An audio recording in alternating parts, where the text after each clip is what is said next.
beaucoup de monde qui vient en vacances à l'île Maurice pense qu'à l'île Maurice, il y a deux grandes activités, la canne à sucre et le tourisme. C'était le cas il y a 25 ans. Ce n'est plus le cas depuis une quinzaine d'années.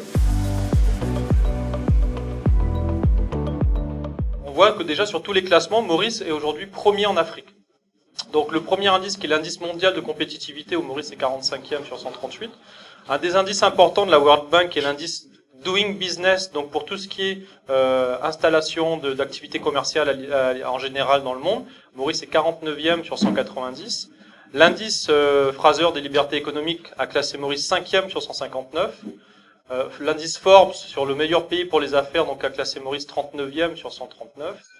L'indice mondial de la démocratie donc 18e sur 167. Et l'indice de progression sociale donc classe Maurice 40e sur 133.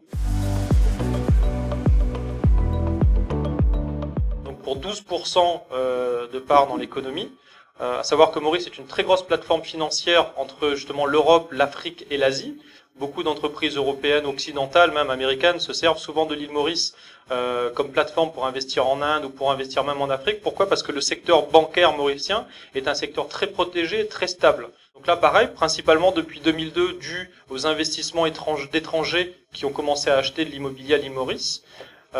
Et qui est aujourd'hui donc un gros secteur de l'économie. Ensuite, une activité qui est très nouvelle et qui emploie de plus en plus de monde à Maurice, donc qui va être tout ce qui est TIC, donc tout ce qui est relatif aux nouvelles technologies, tout ce qui va être centre d'appel, outsourcing, etc. La santé, donc avec ces dernières années des gros groupes indiens, européens qui se sont installés à l'île Maurice, donc sur des cliniques privées.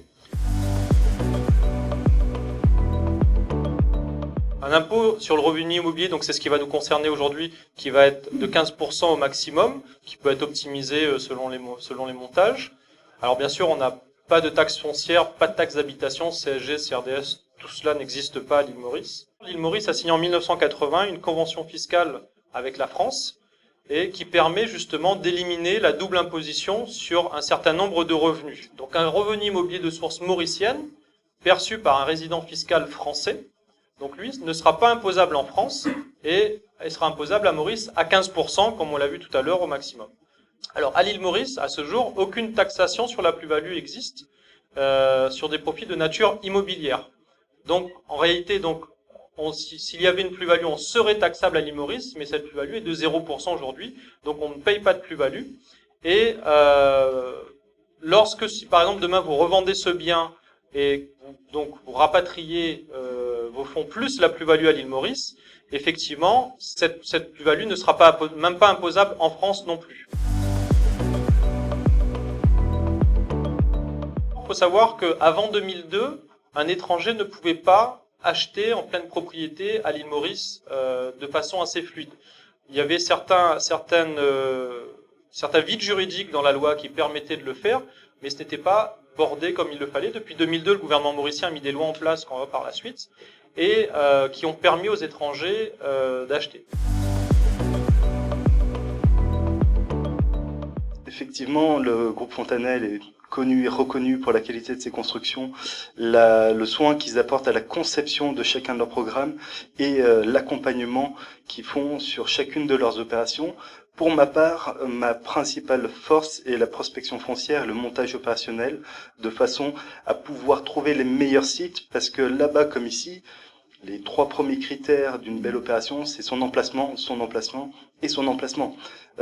Si on se met au milieu des champs de canne à sucre, si on doit systématiquement prendre un taxi pour aller faire quoi que ce soit à la plage ou les commerces, on ne peut pas avoir de très bons taux de remplissage en gestion locative saisonnière. Il faut impérativement trouver les meilleurs spots. Là aussi, tout à l'heure on parlait beaucoup de fiscalité, mais au-delà de ça, l'île étant ce qu'elle est, elle va pas s'agrandir. Donc les meilleurs spots, on peut accéder aux bons bains avec les belles plages à pied. Il y en a déjà plus tant que ça. Je m'échine tous les jours à essayer d'en trouver qui correspondent parfaitement à nos critères. Donc forcément, chacun de ces biens immobiliers vont mécaniquement prendre de la valeur patrimoniale. L'île Maurice, de toute façon, tout comme la Réunion qui est à côté, qui connaît les mêmes problèmes de climat, donc les assurances, donc l'assurance habitation, va couvrir de toute façon tout ce qui va être dégâts cycloniques. Donc pour la construction, ce sera certainement des entreprises mauriciennes, parce qu'il y a des entreprises de grade A, grade B, grade C. Effectivement, ça coûte aussi cher à construire qu'en France, mais par contre, on est allé visiter sur site et quand ils veulent réaliser quelque chose de beau, c'est encore mieux fait que chez nous. Voilà, parce qu'ils ont de la main-d'œuvre.